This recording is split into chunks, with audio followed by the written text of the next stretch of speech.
Eto nga at kahit kakalabas lang ng ospital ay kailangan pa rin maghanap buhay kasi nga ay sayang naman yung araw ay walang paninda sa store namin sa palengke at syempre sayang din naman yung ipapasweldo natin kung wala naman ititinda ang ating staff. Mas lalo pa nga namin kailangan ng paninda para makabawi sa pinambayad sa hospital bills. Pwede naman talaga ako maiwan sa bahay at magpahinga at kayang-kaya naman ni husband lahat ng ito. Pero mas pinili ko ngang lumabas ng bahay at ayoko kasi magmukmuk. Eto na nga at tapos na nga kami ni husband mamili ng mga milon. Kinikilo na nga ito at kwekwentahin na kung magkano ang lahat ng babayaran namin. After nga namin kumuha ng paninda ay dito kami dumiretso sa sikat na sikat ngayon sa Cardona Rizal itong food park. Ito nga yung food park na nagtrending noong nakaraan sa May Morong. Ito na nga yung pinag-relocatean sa kanila dito sa May Cardona. Medyo maputik nga sa ibang part kasi nga ay walang tigil ang kauulan ng mga nakaraang araw. Ito nga yung tinikman ko dito itong slice cake na 2 for 99 pesos.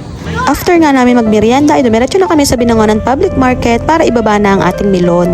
Inayos na nga rin ito ni husband, inihiwalay na niya yung mga hilaw at yung hinog. Yung hinog kasi dapat ang nasa bukana para mas madali itong makita ng mga customer at para mabenta na rin. Nakita nyo naman nga itong ating table na sold out na talaga ang mga paninda natin na prutas. Thank you Lord po at sold out ang ating mga paninda.